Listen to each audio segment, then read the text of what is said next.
दोस्तों, मेरा नाम सुशांत है and welcome to this session. इस सेशन में हम बात करने वाले टेराफॉर्म रिसोर्स के बारे में। ओके, तो लास्ट सेशन में हमने टेराफॉर्म प्रोवाइडर्स के बारे में बात किया था, लेकिन ये सेशन में हम टेराफॉर्म रिसोर्स के बारे में बात करने वाले हैं। टेराफॉर्म में कैसा है कि रिसोर्स एलिमेंट बहुत इंपॉर्टेंट है। सबसे इंपॉर्टेंट एलिमेंट जो बोलते हैं रिसोर्स एलिमेंट, क्योंकि रिसोर्स एलिमेंट में आप जो भी डिफाइन करते हैं वही आपको बेसिकली डिप्लॉय होता है या मैनेज होता है या डिस्ट्रॉय होता है जो आप डिफाइन कर रहे हो। तो इसीलिए टेराफॉर्म रिसोर्स एलिमेंट बहुत इंपॉर्टेंट है। उसमें क्या क्या आता है बेसिकली कि टेराफॉर्म रिसोर्स एलिमेंट क्या है, मतलब टेराफॉर्म रिसोर्स में तो आपको एक तो टेराफॉर्म रिसोर्स ब्लॉक आता है। ओके, जो ब्लॉक आप लिखते हैं बेसिकली कि टेराफॉर्म का रिसोर्स आपको कैसे डिप्लॉय होना चाहिए या आना चाहिए। ओके, उसमें टेराफॉर्म रिसोर्स ब्लॉक में लिखते हैं। उसके बाद टेराफॉर्म रिसोर्स का बिहेवियर कैसा होता है कि कैसे डिस्ट्रॉय होता है, कैसे क्रिएट होता है, या इन प्लेस अपग्रेड कैसे होता है, या डिस्ट्रॉय एंड रिक्रिएट कैसे होता है। उसके बाद मेटा आर्ग्यूमेंट्स आते हैं। मेटा आर्ग्यूमेंट्स क्या है basically, it is just support to resources. मतलब कैसा है कि अगर आपको मल्टीपल रिसोर्स क्रिएट करना है तो मेटा आर्गुमेंट आपको काउंट यूज़ करना पड़ेगा या फॉर ईच यूज़ करना पड़ेगा। ओके, तो उसने यहाँ पे आपको ना सपोर्ट मिलता है मेटा आर्गुमेंट का, जो आपको कॉम्प्लेक्स इन्वायरमेंट में आप जब रिसोर्स मैक्सिमम बनाते हैं, सिंगल पेज में रिसोर्स में इतना आपको डिपेंडेंसी वगैरह डिफाइन करने की ज़रूरत नहीं होती है। लेकिन कभी कभार आपको एक सिंगल आर्गुमेंट में भी आप डिपेंडेंसी डिप्लॉय कर सकते हैं अगर आपने एक्सप्रेस रिसोर्स एट्रीब्यूट्स कभी यूज़ नहीं किया होगा तो सिंगल सेकंड वाले रिसोर्स के अंदर। ओके, तो एक पेज में आप सब रिसोर्स लिख सकते हैं। ओके, बट बेस्ट प्रैक्टिस क्या बोलता है कि आप मॉड्यूल यूज़ करो, मॉड्यूल बेस फॉलो करो। मतलब हर एक रिसोर्स के लिए अलग अलग मॉड्यूल बना लो और वो मॉड्यूल आप एक रूट के अंदर कॉल करो और वहाँ पे आपको जो चाहिए इंफॉर्मेशन एज आर्ग्यूमेंट्स अब वेरिएबल के थ्रू प्रोवाइड कर दो। सेम वे अगर आप एक ही पेज के अंदर अगर आप सब डिप्लॉय करना चाहते हो तो डिप्लॉय कर सकते हो। ऐसा कुछ ये नहीं है, रिस्ट्रिक्शंस वगैरह कुछ नहीं है, लेकिन बेस्ट प्रैक्टिस हमेशा फॉलो करो। तो उससे क्या होता है कि आपको रिसोर्स आइडेंटिफिकेशन के लिए ईजी होता है, ट्रबल शूटिंग के लिए ईजी हो जाता है। अगर आपके एक ही फोल्डर के अंदर मान के चलो 100 रिसोर्सेस है तो 100 अलग अलग मॉड्यूल्स रहेंगे। तो अगर मान के चलो एक प्रोजेक्ट के लिए आपको खाली 10 ही यूज़ करना है तो खाली आप 10 ही रूट मॉडल के अंदर कॉल कर लो, सब कॉल करने की ज़रूरत नहीं है, क्योंकि वो ऑटोमेटिकली उतने ही खाली मॉड्यूल्स को कॉल करेगा और आपको जो चाहिए वो वेरिएबल के थ्रू आप प्रोवाइड कर सकते हैं। ओके, तो लेट्स सी कि रिसोर्स ब्लॉक क्या है। ओके, तो रिसोर्स ब्लॉक में बेसिकली रिसोर्स ब्लॉक हमेशा स्टार्ट होता है रिसोर्स कीवर्ड से। कोई भी कॉन्फ़िगरेशन में कहाँ पे भी आप रिसोर्स कीवर्ड यूज़ करोगे तो रिसोर्स ब्लॉक बन जाता है। ओके, उसके बाद जो आता है, मान के चलो कि रिसोर्स ब्लॉक आपने डिफाइन किया, तो उसके बाद जो आता है वो क्या है आपका एक स्पेसिफिक रिसोर्स का। ये मैंने रिसोर्स ब्लॉक यहाँ पे राइट हैंड साइड पे एज ए एग्जाम्पल के तौर पर लिया है। ये है रिसोर्स, मेरा रिसोर्स कीवर्ड, यहाँ से मेरा रिसोर्स ब्लॉक है बेसिकली। और यहाँ पे क्या हो रहा है, ये मेरा रिसोर्स टाइप है कि कौन से टाइप का रिसोर्स मुझे बनाना है। यहाँ पे मैंने डिफाइन किया ऑलरेडी यूज़र्स। ओके, तो सेम वे आप अलग अलग रिसोर्स जो आपको प्रोवाइडर के साथ मिलते हैं, प्रोवाइडर प्लगइन के साथ आपको जो भी रिसोर्स और डेटा सोर्स आपको एज ए सेट में मिलती है आप यहाँ पे यूज़ कर सकते हो। ओके, उसको कॉल कर सकते हो, यहाँ पे नेम दे सकते हो। हमेशा जो भी आप लिख रहे हो रिसोर्स टाइप हमेशा डबल कोटेशन के अंदर ही होना चाहिए। ओके, उसके बाद जो नेम आता है या जो नेक्स्ट सेगमेंट आता है वो है आपका लोकल नेम। बेसिकली यहाँ पे आप जो दे रहे हैं ना उसे लोकल नेम बोलते हैं, जो आप कुछ भी दे सकते हो। ऐसा मैंडेटरी नहीं कि यही देना है वही देना है, आपको जो आइडेंटिफाई कर पाओगे फटाक से वही वाले दे दो तो अच्छा हो जाएगा। और उसके बाद ये जो आप करली ब्रेसेस के अंदर लिख रहे हो, ओके, ये जो करली ब्रेसेस के अंदर लिख रहे हो ना इसे बोलते हैं रिसोर्स की बॉडी। तो रिसोर्स बॉडी हमेशा करली ब्रेसेस के अंदर लिखनी होती है। तो यहाँ पे देखिए आपको जो एट्रीब्यूट्स है, जो आर्ग्यूमेंट्स है। ओके, जो आर्ग्यूमेंट्स मतलब क्या है कि अभी मान के चलो यहाँ पे अगर देखोगे तो डिस्प्ले नेम या आर्ग्यूमेंट नेम है। ओके, यहाँ पे यूज़र प्रिंसिपल नेम या आर्ग्यूमेंट नेम है और इसकी वैल्यू क्या है, ये आर्ग्यूमेंट वैल्यू है। ओके, ये आर्गुमेंट वैल्यू है। यहाँ पे कैसा है कि टेराफॉर्म से अगर आप रिसोर्स प्रोविजन कर रहे हो या डिप्लॉय कर रहे हो या मैनेज कर रहे हो, जो रिक्वायर्ड फील्ड है वही दे के आप रिसोर्स को क्रिएट कर सकते हो, क्रिएट कर सकते हो, मैनेज कर सकते हो। जैसे कि अगर आप यूज़र बनाना चाहते हो, ओके, तो आपको खाली क्या डिस्प्ले नेम और यूज़र प्रिंसिपल नेम आपको रिक्वायर्ड है बेसिकली। दो चीज़ अगर आपने प्रोवाइड किया तो बाकी सब डिफ़ॉल्ट सेट करके आपका यूज़र प्रोविजन हो जाएगा। सेम वे से कोई भी आप रिसोर्स ले लो, उसको रिक्वायर्ड इन्फॉर्मेशन प्रोवाइड कर दिया तो रिसोर्स बन जाता है। लेकिन बाद में आपको प्रॉब्लम क्या आती है, मैन्युअली वर्क्स ज़्यादा आते हैं। मान के चलो कि अगर आपको यूज़र का पासवर्ड देना है या यूज़र का लोकेशन सेट करना है, यूज़र का ऑफिस डेजिग्नेशन सेट करना है, फ़ोन नंबर सेट करना है, तो बाद का मैनुअल स्टफ आता है पूरा।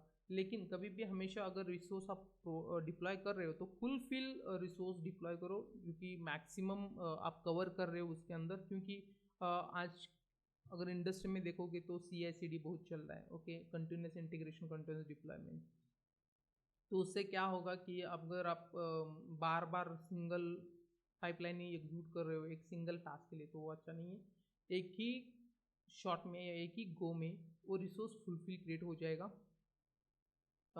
ऐसा इंफॉर्मेशन वो रिसोर्स को दे दो तो वो अच्छा है, ओके। तो ये हो गया हमारा रिसोर्स ब्लॉक, ओके। तो अगर आपने को रिसोर्स ब्लॉक देखना है कि क्या कि कितने कितने कैसे टाइप है, रिसोर्स के टाइप क्या क्या है, तो आप सीधा एक पेज पे आ सकते हो, ओके। टेराफॉर्म के रजिस्ट्री के पेज पे, मेन पेज पे आने के बाद जो आपको प्रोवाइडर चाहिए वो प्रोवाइडर को क्लिक करो। यहाँ पे आने के बाद उसका ओवरव्यू पेज में यहाँ पे आपको देख सकते हो कि डॉक्यूमेंटेशन करके एक टैब है। ये डॉक्यूमेंटेशन टैब के ऊपर ये अजूर आरएम का प्रोवाइडर है। ये जो प्रोवाइडर है यहाँ पे ये सब रिसोर्सेस है उसके, ओके। कोई भी रिसोर्स लेके मान के चलो कंप्यूटर रिसोर्स है, ओके, कंप्यूटर रिसोर्स है। यहाँ पे अगर देखोगे दो टाइप उसके अंदर भी है, यानी कि सब टाइप, एक है रिसोर्स है, एक है डेटा सोर्स है। रिसोर्स का मतलब है कि आप क्रिएशन के लिए, मैनेज के लिए, डिस्ट्रॉय के लिए रिसोर्स यूज कर सकते हो, वो ब्लॉक यूज कर सकते हैं। और डेटा सोर्स के मतलब क्या है कि अगर आपको एग्जिस्टिंग रिसोर्स से क्वेरी करना है कुछ डेटा, तो आप डेटा सोर्स यूज कर सकते हो। हमेशा याद रखिएगा कि डेटा सोर्स जो भी आप इंफॉर्मेशन पुल कर रहे हो ना, वो हमेशा रीड ओनली होगी, वहाँ पे आप मॉडिफिकेशन कुछ नहीं कर सकते, ओके। तो डेटा रिसोर्स, हम रिसोर्स के बारे में बात कर रहे हैं, डेटा सोर्स के बारे में बात करेंगे आने वाले सेशंस में। यहाँ पे अगर मैंने मान के चलो कि सिंपल वन नेटवर्क ले लेते हैं, ओके, नेटवर्क।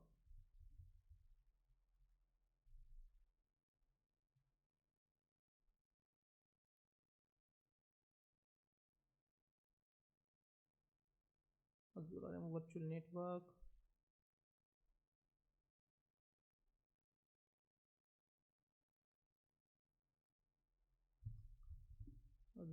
RM_virtual_network।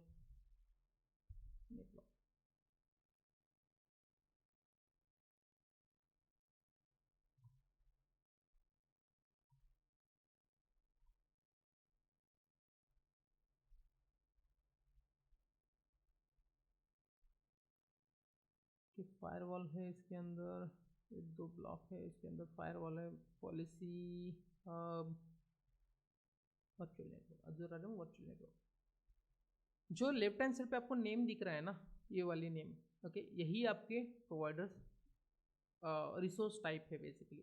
यही आपको रिसोर्स टाइप करके यूज़ करना है, ओके। इसके अंदर अगर आप राइट हैंड साइड पे देखिए ऑन दिस पेज करके आता है, एग्जाम्पल से उसको कैसे यूज़ करना है आपको, ये रिसोर्स टाइप को कैसे आपको आप कोड लिख सकते हैं, ओके, उसका एग्जाम्पल्स है। उसके बाद आर्ग्यूमेंट रेफरेंस है, मतलब क्या है कि आप जो का नेम है उसका आर्ग्यूमेंट का नेम और आर्ग्यूमेंट की वैल्यू किस टाइप में एक्सेप्ट करेगा, कैसे देना है उसको, ये लिखा है उसके आर्ग्यूमेंट रेफरेंस में। उसके बाद एट्रीब्यूट्स आते हैं। एट्रीब्यूट्स का मतलब है उसकी प्रॉपर्टी, ओके, क्या आप उससे आउटपुट निकाल सकते हो। अगर एक रिसोर्स आप डिप्लॉय कर रहे हो तो उसका एज आउटपुट क्या आपको चाहिए, उसका आईडी चाहिए, उसका नेम चाहिए, या उसका रिसोर्स ग्रुप चाहिए, लोकेशन चाहिए उसका, तो आप ये सब एज अ एट्रीब्यूट करके आप उसका प्रॉपर्टी निकाल सकते हो। तो हमेशा एट्रीब्यूट्स का मतलब है कि यहाँ पे आप अगर सिस्टम के बैकग्राउंड से हो तो आपको एट्रीब्यूट्स का मतलब प्रॉपर्टी पकड़ के चलो। आर्ग्यूमेंट्स का मतलब है कि आपको उसका नेम और उसका वैल्यू प्रोवाइड करना है आपको आर्ग्यूमेंट की, ओके। उसके बाद टाइम आउट आता है।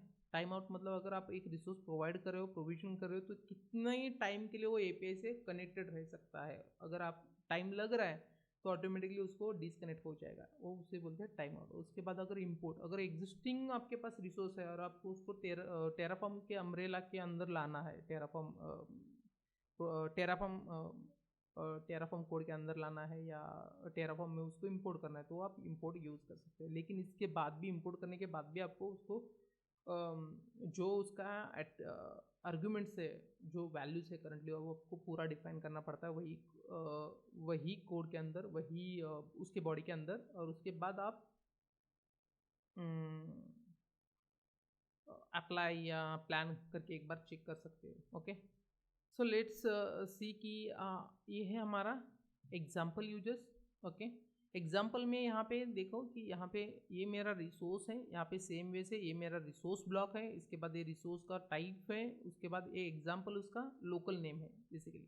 और यहाँ पे जो बॉडी है, ये बॉडी डिफाइन कर रही है कि ये मेरा हाँ आर्ग्यूमेंट नेम है और आर्ग्यूमेंट की वैल्यू है।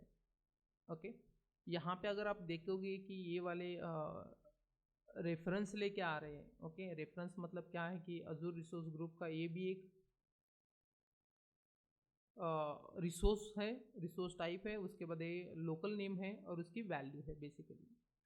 तो इसकी ये बेसिकली इसका एट्रीब्यूट है। किसका? ये जो हम एज अ रिसोर्स ग्रुप भी डिप्लॉय कर रहे हैं एक ही वन ही गो में, तो इसका ये एट्रीब्यूट है।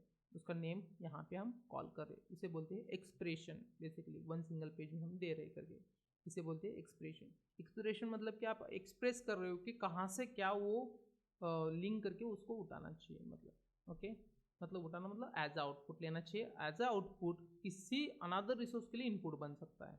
ओके, तो यहाँ पे अगर मुझे रिसोर्स ग्रुप डिप्लॉय करना है तो ये मुझे इतना सब करना है। ओके, इसके अलावा अगर मैं सबनेट्स अलग अलग दे सकता हूँ, उसके बाद मैं टैग्स दे सकता हूँ। अभी मुझे कैसे पता चलेगा कि क्या क्या आर्गुमेंट्स मुझे देना है? ओके, अगर आप यहाँ पे आर्गुमेंट रेफरेंस पे क्लिक करोगे तो आपका आर्गुमेंट रेफरेंस आएगा, स्क्रॉल डाउन करोगे तो भी आएगा।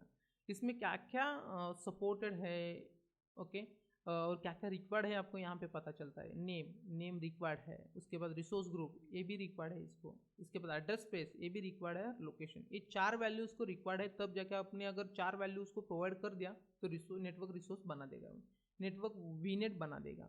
ओके, इसके अलावा जो एडिशनल स्टफ है वो सब ऑप्शनल वैल्यूज़ है, आप चाहे तो प्रोवाइड कर दो या बाद में उसको मैन्युअली जाके अपडेट कर दो। लेकिन मैन्युअली जाके अपडेट करने के बाद क्या होता है, आपको वापस उसका स्टेट रिफ्रेश करना पड़ता है, तब जाके वो रिफ्रेश वैल्यू आ जाती है। अगर आप टेराफॉर्म से उसको अपडेट कर रहे हो तो बाद में आपको वापस सेम कोड में आपको वैल्यूज़ ऐड करते रहना चाहिए। और वापस आप जैसे ही टेराफॉर्म प्लान करोगे या टेराफॉर्म अप्लाई करोगे तो वो इन प्लेस अपग्रेड कर देगा। ओके, या इन प्लेस नहीं होता है तो स्पेसिफिक, कभी कभी क्या होता है, रिसोर्स बिहेवियर के बारे उसमें बात करेंगे हम ये सब डिटेल्स में। लेकिन कभी कभी कोई वैल्यू हम मॉडिफाई कर सकते हैं, कोई value through API through modify नहीं कर सकते, लिमिटेशन से एपीआई के, वो टाइम पे हमें वो डिस्ट्रॉय करता है और रिक्रिएट करता है सिंपल वे में। ये सब हम दे सकते हैं। तो आपको कोई भी रिसोर्स क्रिएट करने के पहले वो रिसोर्स को आपको पूरा स्टडी करना इंपॉर्टेंट है। इसलिए बोला कि आपको अजूर का नॉलेज बहुत ही इंपॉर्टेंट है अगर आप अजूर के साथ काम कर रहे हो तो। क्योंकि कोई भी रिसोर्स अगर आप सीधा जाके क्रिएट करोगे आपको पता नहीं होगा।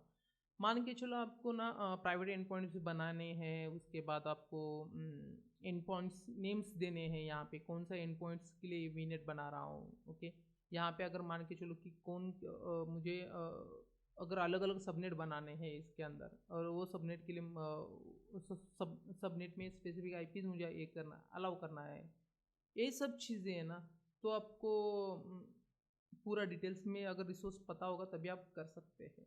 मेरा पर्सनल मानना है कि आप डायरेक्टली जाके रिसोर्स बना के मतलब नहीं, कि आपको खाली रिसोर्स नहीं बनाना है। अभी कैसे कि अगर आप CI/CD में आ रहे हो या डेवऑप्स प्रोसेस में आ रहे हो तो उसका मतलब क्या है कि मिनिमम मैनुअल टास्क करना है और सब कुछ ऑटोमेशन पे चलना चाहिए। तो वो हिसाब से आपको मैक्सिमम जो गेन आप अचीव करना चाहते हो तो ऑटोमेशन थ्रू जो ए टाइप से, तो वो सिचुएशन के लिए आपको रेडी रहना चाहिए। तो इसीलिए आपको हर एक सर्विस के बारे में पता होना चाहिए before going to write a code. तो यहाँ पे अगर आप देखेंगे ना तो ये सब मेरे आर्ग्यूमेंट्स है, तो मुझे ये वैल्यूज़ मैं दे सकता हूँ रिसोर्स बनाते टाइम। ओके, ये सबनेट्स दे सकता हूँ। यहाँ पे अगर आप देखोगे ना तो सबनेट में, यहाँ पे अगर सबनेट में आओगे तो देखो यहाँ पे ऑप्शनल है, can be specify multiple time to define multiple subnets. ये टाइप जो है मल्टीपल टाइप आप दे सकते हैं एक ही कॉन्फ़िगरेशन के अंदर। तो इसीलिए यहाँ पे देखोगे तो यहाँ पे मल्टीपल टाइम ये दे दिया है, क्योंकि यहाँ पे 2 सबनेट बना रहे हैं। ओके, और भी क्या बोलते हैं उसमें आगे अगर सबनेट में जाओगे तो यहाँ पे बोलते हैं कि each subnet block support field documented below. Okay, जो सबनेट ब्लॉक है कि जो ये देखो यहाँ पे नीचे आओगे, ये सबनेट ब्लॉक है बेसिकली। अभी ब्लॉक कैसे हो गया कि ये जो है मेरा मेन ब्लॉक है, रिसोर्स का ये मेरा मेन ब्लॉक है, उसके अंदर ये अलग अलग ब्लॉक है। ओके, इसको बोलते हैं कि नेस्टेड ब्लॉक बोल सकते हैं इसको। ये नेस्टेड ब्लॉक ये सपोर्ट करता है। अगर मुझे इसके अंदर अगर मुझे सबनेट और एक बनाना है तो मुझे क्या पता होना चाहिए कि क्या क्या रिक्वायर्ड है उसके लिए भी। तो यहाँ पे जैसे ही ब्लॉक के अंदर आओगे ना, यहाँ पे आपको ये पता चलेगा इसके लिए आपको नेम रिक्वायर्ड है, उसके बाद एड्रेस प्रीफिक्स उसको रिक्वायर्ड है, और सिक्योरिटी ग्रुप अगर आपके पास है, अगर आप लिंक करना चाहते हो तो वो रिक्वायर्ड है, उसके अलावा कुछ नहीं है। ओके, उसके बाद अगर ये नोट देख लोगे ना तो यहाँ पे पता है since subnet can be configure both lines in line and via a separate Azzur RM underscore subnet resource. Inline भी कर सकते हैं आप एक ही गो में, और आपको अगर अलग रिसोर्स टाइप चाहिए ओके तो वहाँ पे subnet Azzur RM subnet resource type use करके भी कर सकते हैं। ओके, ऐसा तो आपको पूरा देखना पड़ेगा, इसीलिए हर एक डॉक्यूमेंट आपको प्रॉपर वे से रीड करना पड़ेगा हर एक अंडरस्टैंडिंग के लिए। इसीलिए अगर आपको डीडॉस पता नहीं है, अगर आपको किसी ने बोला कि आपको डीडॉस इनेबल करना है तो बाहर से अटैक नहीं होना चाहिए, तो आपको डीडॉस का मतलब भी पता होना चाहिए कि वो करता क्या है, उसमें क्या क्या है बेसिकली। तो मान के चलो आप अगर वर्चुअल नेटवर्क बना रहे हो तो उसमें कितने सबनेट चाहिए, क्या चाहिए, आप तो रिक्वायर गैदर करोगे इन्फॉर्मेशन। लेकिन अगर आपको आजकल कैसा है कि कॉन्फिडेंशियल रहता है, कुछ कुछ सबनेट स्ट्रिक्टली कॉन्फिडेंशियल रहता है। स्ट्रिक्टली कॉन्फिडेंशियल मतलब कि कुछ भी वो सब रिसोर्स का बाहर एक्सपोज नहीं होना चाहिए ओवर द इंटरनेट। ओके, अगर वो रिसोर्स एक्सेस होना है इंटरनली भी, उसको एंड पॉइंट्स के थ्रू एक्सेस करना है। ओके, उसको डायरेक्टली एक्सेस नहीं कर सकते, या स्पेसिफिक वीनेट में एक्सेस होना चाहिए। ये टाइप के जब रिसोर्स आते हैं ना तो आपको इन्फॉर्मेशन गैदर जो करते हैं उसके अलावा आपको अंडरस्टैंडिंग होनी चाहिए वो रिसोर्स, वो सर्विस के बारे में। ओके, तो अगर आप देखोगे तो सेम वे से आप रिसोर्स ब्लॉक लिख सकते हो। ओके, इसके अलावा रिसोर्स बिहेवियर क्या होता है टेराफॉर्म में, कोई भी रिसोर्स जो है ना फर्स्ट टाइम अगर वो आपने कॉन्फ़िगरेशन में डिफाइन किया, ओके कॉन्फ़िगरेशन में दे दिया और वो एक्चुअल स्टेट में नहीं है तो फर्स्ट टाइम वो क्रिएट करता है रिसोर्स प्रोवाइडर के ऊपर। अगर सेकेंड टाइम कब आपको बता देता है, ये प्लान के टाइम आपको बता देता है ओके कि क्या होने वाला है, कि ये क्रिएट करेगा या इन प्लेस अपग्रेड करेगा या डिस्ट्रॉय करेगा, रिक्रिएट करेगा या डिस्ट्रॉय करेगा। जब क्रिएट करने की बात आती है ना, जब रिसोर्स अवेलेबल मुझे क्रिएट नहीं है ऑनलाइन पे मतलब क्लाउड पे, तब वो फर्स्ट टाइम इनिशियलाइज प्लान करता है, तब ये अपने को क्रिएशन का बता देता है कि ये क्रिएट होंगे। ओके, उसके बाद अगर मेरा ऑलरेडी रिसोर्स है और मुझे स्पेसिफिक एट्रीब्यूट्स या आर्गुमेंट्स अपडेट करना है तो इनप्लेस अपग्रेड सपोर्ट करता है कि नहीं वो पहले देख लेता है, और वो इनप्लेस सपोर्ट करता है तो इनप्लेस अपग्रेड के लिए जाता है। अगर वो इनप्लेस अपग्रेड सपोर्ट नहीं करता है तो क्या कर लेगा ये, फर्स्ट ये बोलेगा डिस्ट्रॉय एंड रिक्रिएट। ओके, यहाँ पे अगर क्रिएट का सिंबल वो बताता है हमेशा कि ये बोलता है कि ये प्लस सिंबल से बता देता है। ओके, ये टिल्ट से बता देता है, टिल्ट आता है इसका, टिल्ट सिंबल। इसके बाद ये ये डिस्ट्रॉय के लिए बोलता है कि ये डिस्ट्रॉय के लिए -/+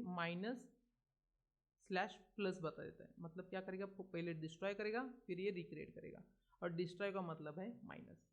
हम देखेंगे वो अभी कोड रन करके। ओके, ये इतना बेसिकली कर लेता है, ये रिसोर्स बिहेवियर है इसको। तो एक तो क्रिएट करता है, इनप्लेस अपग्रेड करता है, डिस्ट्रॉय करता है, डिस्ट्रॉयर रिक्रिएट करता है, ये 4 इसके बिहेवियर हैं।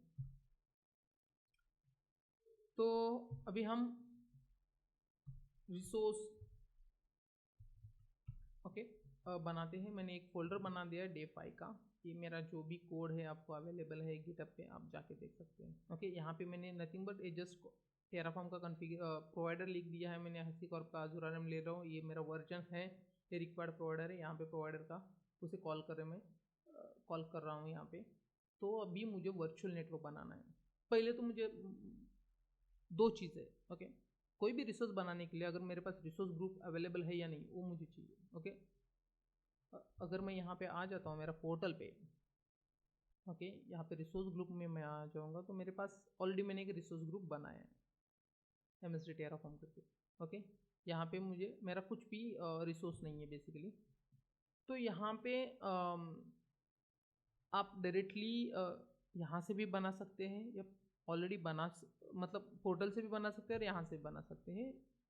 ये मेरा अजूर का रिसोर्स ग्रुप बेसिकली। ओके, तो लेट्स सी कि मैं दूसरा कुछ तो बना देता हूँ रिसोर्स ग्रुप, बाद में मैं इसको यूज़ कर लूँगा। ओके, तो मुझे रिसोर्स ग्रुप बनाना है, तो start with resource block. Resource block से हमेशा स्टार्ट करना है आपको। अगर रिसोर्स बनाना है तो उसमें आपको टाइप सिलेक्ट करना है।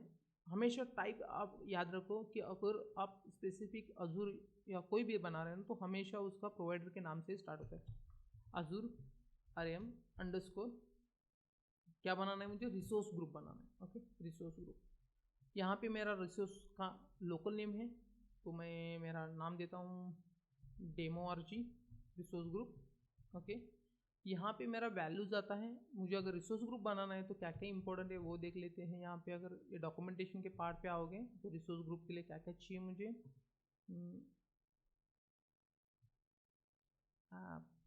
Resource policy, cost management base, शायद यहाँ पे है मेरा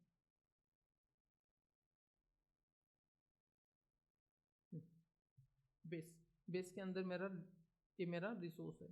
इसमें क्या बोलता है, तो following arguments are required. Okay, एक तो लोकेशन है, उसके बाद नेम है, टैग इज ऑप्शनल, और इसके बाद आप एट्रीब्यूट्स क्या क्या उसके निकाल सकते हैं। आईडी तो वो रिसोर्स ग्रुप का आईडी निकल जाएगा। यहाँ पे देखो जो टाइम आउट है ना, यहाँ पे आपको टाइम आउट स्पेसिफाई किया है कि अगर क्रिएट के लिए टाइम लगता है तो मैक्सिमम 1 आवर 30 मिनट्स रुकेगा। रीड के लिए वो 5 मिनट्स हैं, अपडेट के लिए 1 आवर 30 मिनट्स, और डिलीट के लिए 1 आवर 30 मिनट्स। इसके अंदर ही वो परफॉर्म करना चाहिए जो भी है, डिलीट या मॉडिफाई एवरीथिंग। ओके, इसके अंदर यहाँ पे नीचे देखो तो ये सेम वैसे इसे इंपोर्ट करते हैं। इसमें टेराफॉर्म, उसके बाद इंपोर्ट, टेराफॉर्म इंपोर्ट के बाद उसका रिसोर्स टाइप और उसका लोकल नेम, और ये उसका रिसोर्स आईडी बेसिकली। ये आने वाले सेक्शन में बताते हैं कि कैसे उसको इंपोर्ट करना है, आपको वापस कोड कैसे लिखना है। ओके, उसके बाद मुझे अगर रिसोर्स का नेम डिफाइन करना है, नेम इंपॉर्टेंट है यहाँ पे। हमेशा ना जो भी आर्ग्यूमेंट की वैल्यू आप पास करें ना उसको हमेशा डबल कोटेशन मार्क में होनी चाहिए, उसे स्ट्रिंग बोलते हैं। ओके, डबल कोटेशन मार्क के अंदर। तो मैंने यहाँ पे रिसोर्स ग्रुप की MST2, मैं उसकी रिसोर्स ग्रुप का नाम दे रहा हूँ MST2 टेराफॉर्म। उसके बाद मेरा लोकेशन है, लोकेशन मुझे चाहिए US। ओके, ये दो चीज़ें मुझे इम्पोर्टेंट है रिसोर्स ग्रुप बनाने के लिए। ओके, तो ये फोल्डर अभी तक मैंने इनिशलाइज नहीं किया है। ओके, यहाँ पे अगर देख रहे हो तो आप डायरेक्टली मैं लिख रहा हूँ, यहाँ पे मैंने टेराफॉर्म ब्लॉक तो लिखा लेकिन अभी तक उसको इनिशलाइज नहीं किया। Okay, let me check PWD print working directory. उसके बाद अगर मुझे फाइल में जाना है तो copy path, CD copy path. Okay, मैं 5th डे के अंदर जो अभी बनाई डायरेक्ट उसके अंदर आ गया, उसमें ls कर लेता हूँ तो मुझे एक ही फाइल है मेरे पास, main.tf। तो लेट्स टेराफॉर्म इनिट, ये मेरा इनिशियलाइज कर लेगा, ये प्रोवाइडर्स आइडेंटिफाई करके उसको इंस्टॉल कर लेगा। तो यहाँ पे प्रोवाइडर्स डिटेल्स आ जाएंगे। अभी फ़िलहाल तो मैं रिसोर्स ब्लॉक में खाली रिसोर्स ग्रुप में डाल रहा हूँ। ओके, ये मेरा सक्सेसफुली इंस्टॉल हो गया। यहाँ पे मुझे टेराफॉर्म प्लान, नेक्स्ट अगर मुझे प्लान करना है, देखना है कि क्या क्या रिसोर्स में मतलब डिप्लॉय कर रहा हूँ, तो यहाँ पे कमांड है टेराफॉर्म प्लान।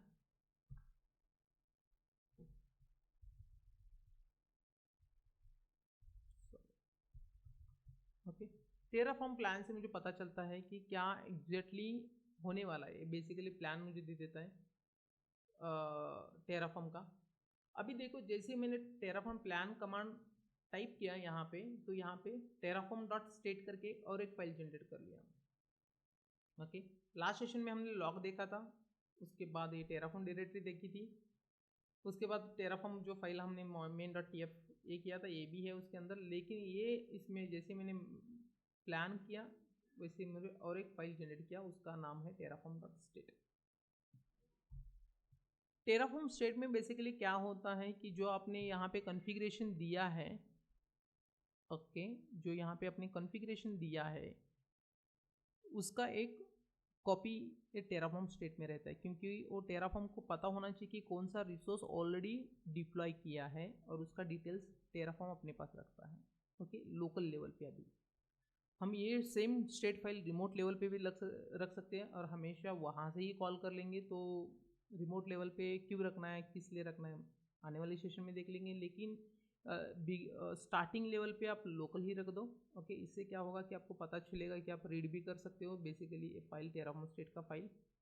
ओके, तो यहाँ पे अगर आप देखोगे जैसे मैंने टेराफॉर्म प्लान किया, यहाँ पे देखो एक क्रिएट के लिए आ गया, इसका ये रिसोर्स बिहेवियर है बेसिकली। ओके, इसे बोलते हैं रिसोर्स बिहेवियर, एक क्रिएट करने वाला है, इसको प्लस मैंने सिंबल दिया है। प्लस मतलब क्या क्या होने वाला है, the Azure RM resource group demo RG will be created, ये रिसोर्स क्रिएट होने वाला है। उसमें प्लान में क्या दे रहा है, 1 ऐड होगा, 0 चेंज होगा और 0 डिस्ट्रॉय हो जाएगा। Okay, let me do the apply. Terraform apply से एक्चुअली टेराफॉर्म का जो रिसोर्स है प्रोविजन किया जाता है। ओके,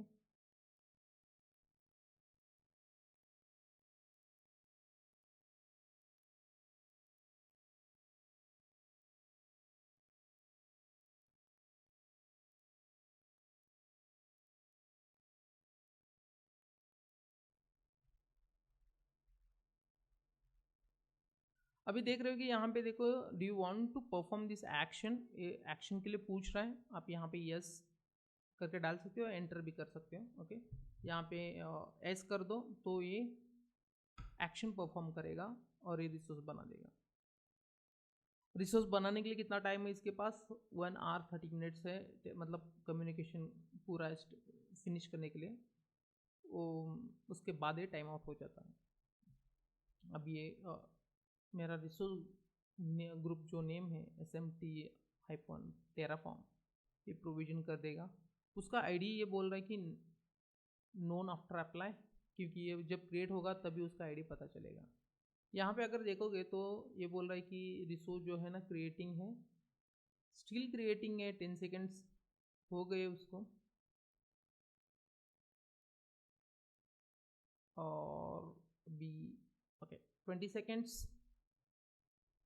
ये आपके बेसिकली इंटरनेट की स्पीड पे डिपेंड करता है कि कितना टाइम लग रहा है। ओके, ज़्यादा टाइम नहीं लगता, सेकंड्स में ले लेता है। ये 55 सेकंड में ये कंप्लीट हो गया। इसका आईडी ये वो रिसोर्स का आईडी है बेसिकली।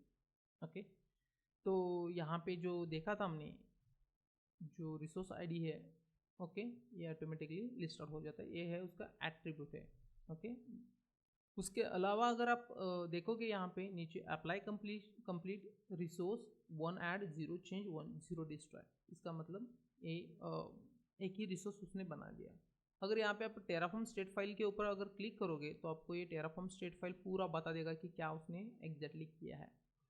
अगर आप वो रिसोर्स लेवल रिसोर्स के ऊपर क्लिक करोगे, रिसोर्स में है मोड मैनेज है, टेराफॉर्म मैनेज कर रहा है ये रिसोर्स को। रिसोर्स टाइप क्या है, अजूर रिसोर्स ग्रुप है। उसके बाद वो रिसोर्स का नेम क्या है, डेमो है। उसके बाद प्रोवाइडर कौन सा यूज़ कर रहा है, अजूर आरएम का प्रोवाइडर यूज़ कर रहा है, AFPDN है उसका फुल्ली क्वालिफाइड नेम उसका। उसके बाद स्कीमा वर्जन कौन सा यूज़ कर रहा है, उसके बाद उसके एट्रीब्यूट्स क्या है, एट्रीब्यूट्स उसका attribute name, attribute value, attribute name, उसका एट्रीब्यूट वैल्यू। हमने क्या किया यहाँ पे, उसको टैग नहीं दिया था, वो नल वैल्यू है उसकी अभी जो हमने नहीं दी। उसके बाद उसका सेंसिटिव एट्रीब्यूट्स कुछ नहीं है उसका। सेंसिटिव एट्रीब्यूट मतलब जब आप पासवर्ड या पासवर्ड सेंसिटिव स्ट्रिंग अगर आप यूज़ करते हैं ना, तो ये टाइम पे ये यूज़ कर देता है। यही इन्फॉर्मेशन वो टेराफॉर्म स्टेट अपने पास रखता है। अगर जाके मान के चलो मुझे टैग्स उसको अपडेट करना है, ओके, तो मुझे क्या करना पड़ेगा, यहाँ पे टैग करके एक टैग देना पड़ेगा। ओके, टैग में मुझे क्या देना पड़ता है, की और वैल्यू देना पड़ता है। टैग में की क्या है मेरी, मान के चलो project code. Okay, demo project code 001। Okay, मैंने अभी इसको मॉडिफाई कर लिया, लेकिन अभी करंट स्टेट क्या बोलता है, इसको नल वैल्यू है, मतलब वो टैग नहीं है वो रिसोर्स को। अगर मैं अभी जाके उसको टैग मैंने ऐड किया और वापस मैंने उसको प्लान कर दिया,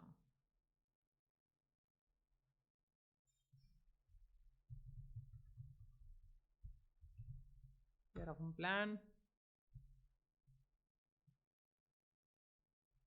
तो यहाँ पे देखिएगा ये टेराफॉर्म प्लान उसने रिफ्रेश फर्स्ट ये रिफ्रेश स्टेट कर लेता है ये आईडी के लिए। ओके, ये जो यहाँ पे उसका स्टेट फाइल है वो रिफ्रेश कर लेता है वहाँ पे क्लाउड के साथ। उसके बाद बोलता है कि जो एग्जीक्यूशन प्लान जनरेट किया है उसमें अपडेट इन प्लेस करके आ रहा है, इसे बोलते हैं टिल्ट सिंबल। ओके, तो उसके बाद this the Terraform will perform the following action. क्या करेगा वो, यहाँ पे देखो ये रिसोर्स के लिए ये वो टैग ऐड कर रहा है, इसमें क्या ऐड करेगा, एक क्रिएट कर देगा, क्रिएट के लिए ये करके ऐड कर देगा। लेकिन अभी यहाँ पे देखो दो चीज़ कर रहा है, एक तो वो क्रिएट भी कर रहा है, इन प्लेस अपग्रेड भी कर रहा है, लेकिन यहाँ पे उसने ऐड नहीं किया। तो इसका मतलब क्या है कि अगर मान के चलो आप ये आपने अप्लाई कर दिया ये चेंजेस को, अप्लाई करने के बाद अगर आपको प्रोजेक्ट कोड वापस चेंज करना है तो यहाँ पे क्या करेगा, फिर मॉडिफिकेशन का सिंबल आएगा। ये क्योंकि फर्स्ट टाइम क्रिएट कर रहा है, वहाँ पे एग्जिस्ट नहीं है, इसके लिए वो प्लस कर रहा है। ओके, तो ये टेराफॉर्म बिहेवियर के बारे में आप देख लो कि पहले तो है क्रिएट कर दिया, अभी वो अपडेट करने के लिए जा रहा है। अगर मान के चलो कुछ रिसोर्स ऐसे होते हैं उसके एट्रीब्यूट्स हम डायरेक्टली इन प्लेस अपग्रेड नहीं होता है, तो वो क्या कर लेते हैं, पहले डिस्ट्रॉय कर लेता है वो रिसोर्स को, रिक्रिएट कर लेता है। ओके, अभी मैं same command Terraform plan, okay Terraform apply कर रहा हूँ जो चेंजेस है वो। यहाँ पे मुझे कंफर्मेशन के लिए पूछ रहा है, तो एस कर दिया, तो अब जो भी एक्शन है परफॉर्म करने के लिए। ओके,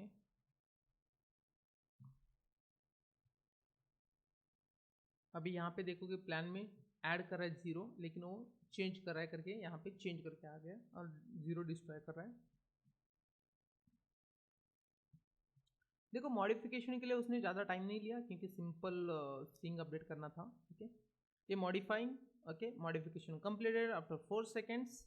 ओके, क्या मॉडिफिकेशन उसने कौन से रिसोर्स के लिए मॉडिफिकेशन किया है उसका आईडी दिया है, और ये 1 चेंज, ओके 0 डिस्ट्रॉय। अभी आप वापस आके टेराफॉर्म स्टेट फाइल के ऊपर क्लिक करोगे तो यहाँ पे पहले नन था। ओके, नल था पहले, राइट। अभी यहाँ पे प्रोजेक्ट कोड उसने ऐड कर दिया। तो इसका मतलब क्या है कि बेसिकली जो भी आप चेंजेस कर रहे हो ना ये ट्रैक करते रहता है टेराफॉर्म स्टेट। तो टेराफॉर्म स्टेट बहुत ही इंपॉर्टेंट है। अगर आपने एक रिसोर्स डाल दिया उसके बाद आपको पता होना चाहिए कि वो टेराफॉर्म को पता कैसे होता है कि टेराफॉर्म ट्रैक हमेशा स्टेट फाइल से करता है। टेराफॉर्म स्टेट में उसका पूरा डिटेल्स रहता है कि क्या वो रिसोर्स के लिए डिप्लॉय किया है क्या नहीं है, वो सब होल्ड करके रखता है। और जब भी आप टेराफॉर्म प्लान है टेराफॉर्म अप्लाई करो तो रिसोर्स को पहले एग्जिस्टिंग रिसोर्स के साथ, मतलब जो रिसोर्स है उसके साथ रिफ्रेश करके चेक कर लेता है कि क्या क्या वो टेराफॉर्म स्टेट में है, वो अवेलेबल है या नहीं है। तो उसके वो हिसाब से वो बोलता है कि क्या आपको अपडेट करना है, क्या क्रिएट करना है, क्या डिस्ट्रॉय करना है। यही ये स्टेट फाइल इंपॉर्टेंट है। अब इसीलिए ये स्टेट फाइल हमेशा रिमोट पे, मतलब प्रोडक्शन इन्वायरमेंट में रिमोट पे होती है, क्योंकि स्टेट फाइल में अगर किसी ने कुछ चेंजेस कर दिया तो रिसोर्स मैनेज नहीं होगा, वो डिस्ट्रॉय वो मतलब अब कभी कभी वो डिस्ट्रॉय भी हो, मतलब यहाँ पे अगर मैंने निकाल दिया तो वो डिस्ट्रॉय कर देगा अगर उसके पास रहेगा तो, क्योंकि ये स्टेट फाइल में नहीं है करके। तो अभी मुझे रिसोर्स को डिस्ट्रॉय करना है। ओके, मैंने देख लिया अभी प्लान कैसे करना है। टेराफॉर्म प्लान में मुझे प्लान पता चलता है, टेराफॉर्म अप्लाई में वो जो प्लान है वो एग्जीक्यूट हो जाता है। अभी मुझे रिसोर्स को डिस्ट्रॉय करना है, टेराफॉर्म डिस्ट्रॉय। अभी उसके पहले मुझे और एक कमांड चेक करना है, मैंने भूल गया वो कमांड के लिए, टेराफॉर्म वैलिडेट करना है। अगर जो भी फाइल लिख रहे हो, टेराफॉर्म का कोड लिख रहे हो, तो उसको वैलिडेट कैसे करना है। टेराफॉर्म वैलिडेट कमांड उसको वैलिडेट करता है, मतलब उसको सिंटैक्स प्रॉपर लिखे है कि नहीं, उसको जो भी आपको एक्सप्रेशन दिया है वो प्रॉपर दिया है कि नहीं, कहाँ पे आपको वेरिएबल जो प्रोवाइड किया, मतलब वेरिएबल जो एक्सप्रेशन आर्गूमेंट के थ्रू दिया है वो प्रॉपर दिया है कि नहीं, वो सब वैलिडेट करता है। अगर वैलिडेशन प्रॉपर है तो आगे बढ़, मतलब यहाँ पे वैलिडेशन पता चलता है। उसके बाद उसको टेराफॉर्म एफएमटी का मतलब है फॉर्मेट, जो फोल्डर में जितने भी फाइल्स है वो प्रॉपर वे से फॉर्मेट कर देगा एफएमटी। यहाँ पे खाली एक ही फाइल है, एक ही फाइल उसने प्रॉपर वे से फॉर्मेट कर दिया। मान के चलो यहाँ पे मैंने उसको स्पेस दिया, टैब दे दिया। Okay, basically tab to indentation का ही काम, मतलब टू इंडेंटेशन का ही टैब होना चाहिए, लेकिन मैंने यहाँ पे बहुत सारा स्पेस दे दिया। तो यहाँ पे अगर मैंने वापस एफएमटी डाल दिया तो ऑटोमेटिकली वो फॉर्मेट कर देता है। ओके, अभी अपने को देखना है डिस्ट्रॉय कमांड। डिस्ट्रॉय कमांड क्या कर लेता है, आर भूल गया मैं। Okay, now destroy. तो हर टाइम आपने देखा, अगर कोई भी एक्शन लेना है या परफॉर्म करना है, टेराफॉर्म प्लान के लिए अपने यहाँ पे कंफर्मेशन के लिए नहीं पूछा, क्योंकि वहाँ पे ज़रूरत नहीं है, वो खाली आपको प्लान प्रोवाइड कर रहा था। टेराफॉर्म अप्लाई के लिए आपको कंफर्मेशन पूछ लिया, तो इसका मतलब है कि कोई भी एक्शन अगर परफॉर्म करना चाहता है तो वो कंफर्मेशन के लिए पूछता है, आपका कंफर्मेशन लेता है। अगर मुझे कंफर्मेशन प्री डिफाइन देना है तो क्या करना है, तो उसके लिए भी इसके बाद कमांड आता है हाइफन ऑटो अप्रूव, तो वो टाइम पे कंफर्मेशन नहीं पूछ लेता है। तो आप कभी भी आप अगर आपका कोड टेराफॉर्म कोड अगर पाइपलाइन से चला रहे हो तो हमेशा कंफर्मेशन ना पूछे, तो आपको हाइफन ऑटो अप्रूव देना है, याद रखिएगा। यहाँ पे देखो क्या है बेसिकली, तो ये डिस्ट्रॉय करने के लिए जा रहा है। ओके, यहाँ पे प्लान में बोलता है कि 0 to add, 0 to change, 1 to destroy. यहाँ पे उसका सिंबल देखो, माइनस आ गया। क्या माइनस कर रहा है, ये रिसोर्स ग्रुप को माइनस कर रहा है, क्योंकि एक ही रिसोर्स ग्रुप का रिसोर्स है यहाँ पे, तो उसको माइनस कर रहा है। ये टेराफॉर्म डिस्ट्रॉय क्या कर लेता है, पूरा फाइल में जो भी जितने भी रिसोर्स है ना उसको डिस्ट्रॉय कर लेता है। ओके, यहाँ पे प्रोजेक्ट कोड को भी डिस्ट्रॉय करेगा, सब नल नल नल करके छोड़ देगा यहाँ पे। ओके, अभी ये क्या बोलता है, you want to continue, yes, go ahead and type yes, तो ये रिसोर्स मेरा डिस्ट्रॉय कर देगा। तो होप आपको समझ में आया होगा कि टेराफॉर्म का बिहेवियर कैसा है। बिहेवियर में आपको कैसे क्रिएट, मतलब कोई भी रिसोर्स एग्जिस्ट नहीं रहेगा तो उसको क्रिएट करता है, अगर एग्जिस्ट है तो ट्राई करता है कि इन प्लेस अपग्रेड करने के लिए अगर अपने एडिशनल वैल्यूज ऐड किया, एट्रीब्यूट्स ऐड किया, आर्ग्यूमेंट्स ऐड किया, उसके बाद अगर इन प्लेस अपग्रेड हो सकता है तो इन प्लेस अपग्रेड ट्राई करता है, अगर इन प्लेस अपग्रेड नहीं होता है तो उसको पहले डिस्ट्रॉय करता है फिर रिक्रिएट करता है। ओके, इसके अलावा अगर आपको डिस्ट्रॉय करना है तो डिस्ट्रॉय कर सकते हैं। मतलब क्या है, सिंपल वे में रिसोर्स कैसे बनाना है, रिसोर्स कैसे मैनेज करना है, अपडेट करना है, उसको डिस्ट्रॉय कैसे करना है, यही उसका बिहेवियर है और वही उसका लाइफ साइकिल भी है एक रिसोर्स का। जैसे जब काम होता है डिस्ट्रॉय कर दो, अगर मुझे कुछ अपडेट करना है तो इन प्लेस अपडेट कर दो, अगर नहीं होता है तो डिस्ट्रॉय मार के क्रिएट कर दो वापस। लेकिन कभी कभार आपका सिस्टम आइडेंटिटी, जब आप किसी रिसोर्स का आप अगर मैनेज आइडेंटिटी वगैरह चेंज करना चाहते हो तो नहीं चेंज होता है कभी कभार, मतलब सिचुएशन में, वो रिसोर्स की सिचुएशन में, हाँ वो एपीआई कैसे एक्सेप्ट करता है और वो एपीआई कैसे काम करता है, वो टाइम पे आपको ये रिक्रिएट कर देगा। ओके, तो ये मेरा अभी डिस्ट्रॉय हो जाएगा रिसोर्स ग्रुप। बस यही कि अपनी होप कि अपने आपको अंडरस्टैंडिंग हुआ होगा कि रिसोर्स ब्लॉक कैसे लिखा जाता है, कैसे उसका बिहेवियर चलता है, मतलब कैसे क्रिएट होता है, कैसे डिस्ट्रॉय होता है। ओके, इसके अलावा स्टेट फाइल क्या है, स्टेट फाइल का भी पता चल गया होगा कि स्टेट फाइल में एक्चुअली स्टेट क्या होता है, कैसे वो रिफ्रेश करता है कि जब वो आप अगर प्लान कर रहे हो या कोई अप्लाई कमांड रन कर रहे हो तो वो एक्चुअली स्टेट फाइल का एक्चुअल स्टेट से रिफ्रेश करके चेक कर लेता है कि क्या एग्जैक्टली मिसमैच है या क्या अपडेट नहीं है जो अभी अपडेट करने जा रहा है, तो वो हिसाब से उसका बिहेवियर डिफाइन किया जाता है। बस आज के सेशन के लिए इतने ही। नेक्स्ट सेशन में हम मेटा आर्गुमेंट्स के साथ वापस रिसोर्स ब्लॉक देखेंगे। ओके, इससे क्या होगा कि और भी मेटा आर्गुमेंट्स भी अंडरस्टैंड होना स्टार्ट हो जाएगा और रिसोर्स भी बनाने के लिए स्टार्ट हो जाएगा। तो अभी के लिए इतना ही। Thank you for watching this. Hope you like this video. If you like, please like it और सब्सक्राइब इट। Thank you.